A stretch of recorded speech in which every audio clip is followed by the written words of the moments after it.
इस वीडियो के अंत तक आपको इस पाठ से संबंधित संपूर्ण जानकारी व प्रश्नों के लिखित उत्तर मिलेंगे।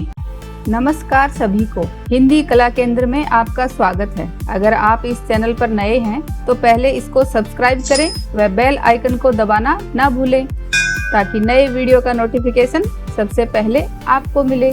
बच्चों, आज हम पढ़ने जा रहे हैं हमारी हिंदी की पुस्तक का पाठ 6, जिसका शीर्षक है भगवान के डाकिए। भगवान का अर्थ है ईश्वर और डाकिया जो हमें चिट्ठी के माध्यम से संदेश पहुंचाने का काम करते हैं। उसी तरह पक्षी और बादल भी एक देश से दूसरे देश संदेश पहुंचाने का काम करते हैं, जिनको सिर्फ पेड़ पौधे, पानी और पहाड़ ही पढ़ पाते हैं। ऐसी ही बातों से भरी आज की ये एक प्यारी सी कविता है, जिसको लिखा है रामधारी सिंह दिनकर ने। रामधारी सिंह दिनकर हिंदी के एक प्रमुख लेखक, कवि व निबंधकार थे। वे आधुनिक युग के श्रेष्ठ वीर रस के कवि के रूप में स्थापित हैं। दिनकर स्वतंत्रता पूर्व एक विद्रोही कवि के रूप में स्थापित हुए और स्वतंत्रता के बाद राष्ट्र कवि के नाम से जाने गए। वे एक छायावादी युग के कवि थे। भगवान के डाकिए। तो चलिए बच्चों, पहले इस कविता का एक बार सस्वर पठन कर लेते हैं। पक्षी और बादल ये भगवान के डाकिए हैं, जो एक महादेश से दूसरे महादेश को जाते हैं। हम तो समझ ही नहीं पाते हैं, मगर उनकी लाई चिट्ठियाँ पेड़ पौधे, पानी और पहाड़ बाँचते हैं। हम तो केवल ये आंकते हैं कि एक देश की धरती दूसरे देश को सुगंध भेजती है और वह सौरभ हवा में तैरते हुए पक्षियों की पांखों पर तिरता है और एक देश का भाप दूसरे देश में पानी बनकर गिरता है। अब इस कविता को अर्थ के साथ समझते हैं। पक्षी और बादल ये भगवान के डाकिए हैं। यहाँ पर बच्चों, कवि ने पक्षी और बादल को भगवान के डाकिए क्यों कहा है? क्योंकि पूरी प्रकृति को भगवान ने ही बनाया है और भगवान बिना किसी में भेदभाव किए सभी को प्रेम व एकता का संदेश देते हैं। तो यहाँ पर इस कविता में भी पक्षी और बादल सभी को प्रेम, एकता और सद्भाव का संदेश दे रहे हैं। जो एक महादेश से, महादेश का अर्थ है विशाल या बड़ा देश, तो जो एक महादेश से दूसरे महादेश को जाते हैं, जो एक बड़े देश से दूसरे देश को जाते हैं। क्योंकि प्रकृति कोई भेदभाव नहीं करती, तो पक्षी और बादल एक बड़े देश से दूसरे बड़े देश को जाते हैं। हम तो समझ ही नहीं पाते हैं, मगर उनकी लाई चिट्ठियाँ पेड़ पौधे, पानी और पहाड़ बाँचते हैं। यहाँ कवि के कहने का अर्थ है कि उनके द्वारा लाई गई चिट्ठियाँ, जिनमें प्रेम और सद्भावना और एकता का जो संदेश है, वो हम मानव जाति तो पढ़ ही नहीं पाते हैं, क्योंकि उसको तो सिर्फ पेड़ पौधे, पानी और पहाड़ ही बाँचते हैं, अर्थात उसको पढ़ते हैं। हम तो केवल ये आंकते हैं कि एक देश की धरती दूसरे देश को सुगंध भेजती है। आंकना का अर्थ है अनुमान लगाना, कि हम तो केवल सिर्फ ये अनुमान लगा पाते हैं कि एक देश की धरती दूसरे देश को सुगंध भेजती है, कि हमारे तो सिर्फ यही समझ आता है कि एक देश की धरती दूसरे देश को सुगंध भेजती है। लेकिन यहाँ पर सुगंध का भावार्थ है भाईचारे का संदेश, जिसको पेड़ पौधे और पहाड़ी समझ पाते हैं।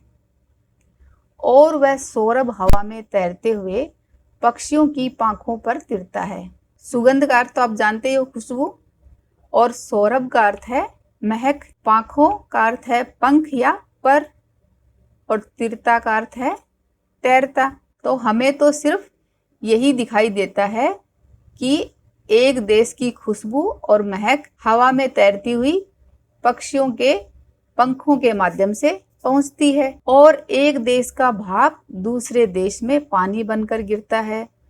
तो बच्चों, ये तो आपको पता ही है कि जब तेज धूप में समुद्र का पानी भाप बनकर ऊपर उड़ता है, फिर उससे बादल बनते हैं और फिर वो बादल पानी के रूप में बरसता है, फिर वही भाप पानी बनकर बरसता है। तो जब एक देश के समुद्र के पानी से जब बादल बनते हैं तो बादलों के बीच में तो कोई दीवार नहीं है, वो तो दूसरे देश में जाकर बरस जाते हैं। इसलिए हमें तो सिर्फ यही दिखाई देता है कि एक देश का भाप दूसरे देश में पानी बनकर गिरता है, लेकिन यहाँ पर कवि ने भाईचारे का संदेश दिया है, जिसको सिर्फ पक्षी, बादल और पहाड़ ही पढ़ पाते हैं। इस कविता के भावार्थ को देखते हैं। इस कविता के रचयिता रामधारी सिंह दिनकर हैं, जिन्होंने इस कविता के माध्यम से प्रेम व भाईचारे का संदेश देते हुए पक्षी और बादल को भगवान के डाकिए कहा है। कविता में पक्षी और बादल भी एक डाकिए की तरह ही एक देश से दूसरे देश प्रेम, सद्भाव और एकता का संदेश लेकर जाते हैं।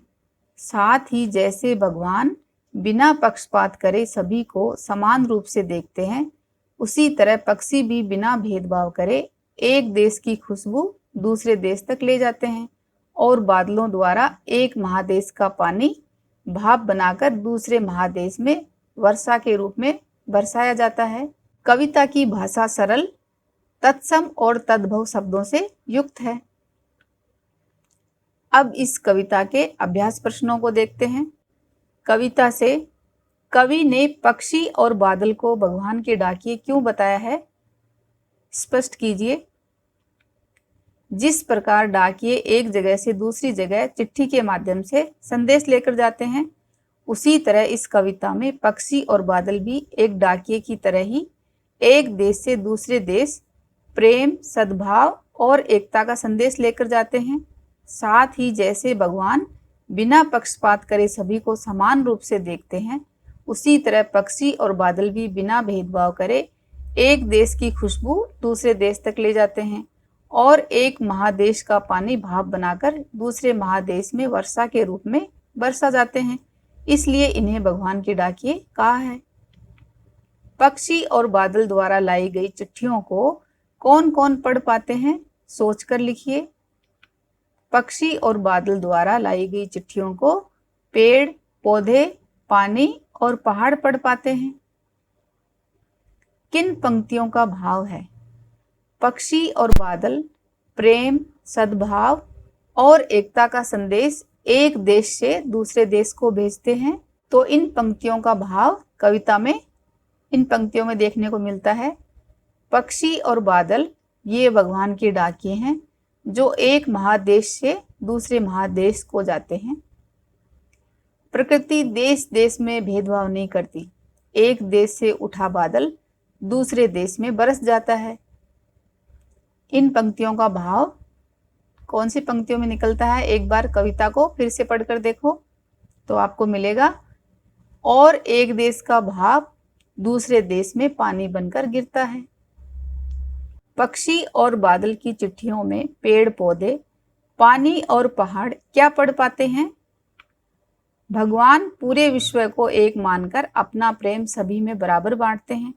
उनका ये प्रेम बादलों द्वारा पानी के रूप में धरती पर आता है, जो पेड़ पौधों में जीवन भरता है।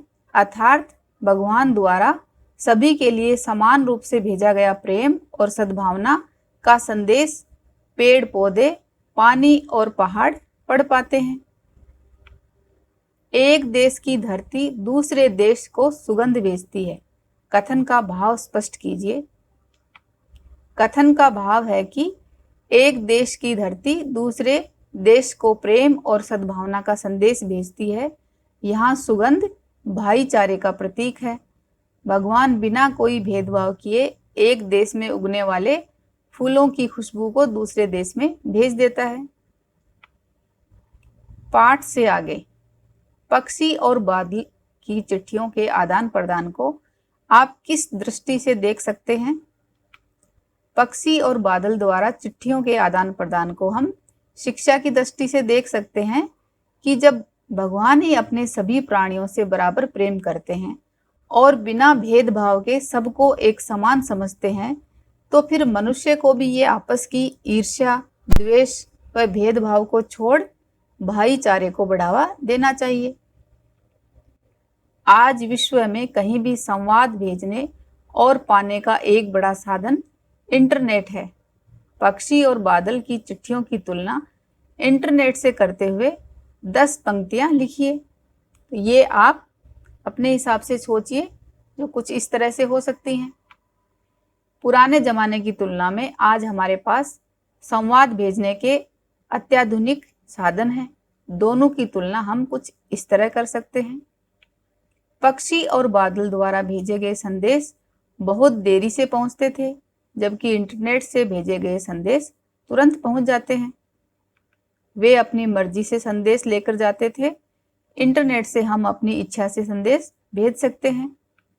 उनका संदेश केवल पेड़ पौधे आदि ही समझ पाते थे, लेकिन आज के भेजे हुए संदेश को सब समझ सकते हैं। वे अपना संदेश मुफ्त में पहुंचा देते थे, पर इंटरनेट को इस्तेमाल करने के लिए हमें खर्चा करना पड़ता है। उस जमाने में जिंदगी इतनी तेज नहीं थी, लेकिन इंटरनेट के आने से सबको संवाद जल्दी से जल्दी चाहिए। पक्षी और बादल के भेजे संवादों में संवाद पहुंचने की खबर नहीं मिलती थी, पर इंटरनेट के द्वारा प्रापक को संदेश मिलने की सूचना तुरंत मिल सकती है। पक्षी और बादल द्वारा संवाद पहुंचवाने का अधिकार सभी के पास नहीं था, लेकिन इंटरनेट के आने के बाद हर इंसान के पास अपना संदेश भेजने का मौका है। पक्षी और बादल संवाद लेकर जाते हुए दिखाई देते थे, वहीं इंटरनेट के द्वारा भेजे गए संवाद दिखाई नहीं देते हैं। तो बच्चों, कुछ इसी तरह के और वाक्य आप बनाइए, जो मुझे लिखकर कमेंट बॉक्स में जरूर बताना। हमारे जीवन में डाकिये की भूमिका पर 10 वाक्य लिखिए। आप सोचिए कि डाकिये का हमारे जीवन में क्या महत्व है, वो लिखना है। जैसे डाक विभाग को सुचारू रूप से चलाने के लिए डाकिये बहुत ही महत्वपूर्ण भूमिका निभाते हैं। हर तरह के दुर्गम क्षेत्रों में डाक पहुंचाना। डाकिये पत्रों के साथ साथ पार्सल भी पहुंचाते हैं। कुछ गांव घरों में चूल्हा डाकिये द्वारा मनी ऑर्डर के रूप में पैसे पहुंचाने पर ही चलता है। सरकारी विभागों की लगभग पूरी डाक पहुंचाते हैं। न्यायालय से आए नोटिस पहुंचाते हैं। रक्षाबंधन पर हमारे परिवारजनों द्वारा भेजी गई राखी पहुंचाते हैं। सरकारी नौकरी मिलने की खबर डाकिये के द्वारा ही मिलती है। और कुछ इसी तरह के और महत्वपूर्ण काम आप लिखकर बताना। अनुमान और कल्पना। डाकिया इंटरनेट के वर्ल्ड वाइड वेब www तथा पक्षी और बादल, इन तीनों संवाद वाहकों के विषय में अपनी कल्पना से एक लेख तैयार कीजिए। चिट्ठियों की अनूठी दुनिया पाठ का सहयोग ले सकते हैं। तो बच्चों, एक बार चिट्ठियों की अनूठी दुनिया फिर से पढ़ लीजिए, ताकि ये लेख लिखने में आपको आसानी होगी। लेख को हम कुछ इस तरह से लिख सकते हैं। वो भी क्या वक्त था जब पक्षी और बादल प्रकृति के संवाद वाहक हुआ करते थे और एक महादेश से दूसरे महादेश संदेश पहुंचाया करते थे।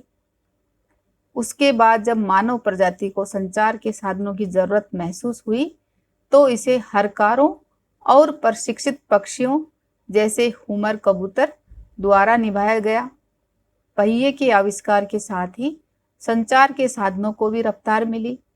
फिर सक्रिय हुआ भारतीय डाक विभाग, जो रेलगाड़ी, तार, टेलीग्राम आदि की सहायता से एक सफल संवाद वाहक के रूप में उभर कर आया, जिसकी वजह से एक बहुत बड़ा बदलाव आया और सभी इंसान एक दूसरे से बहुत ही आसानी से जुड़ने लगे।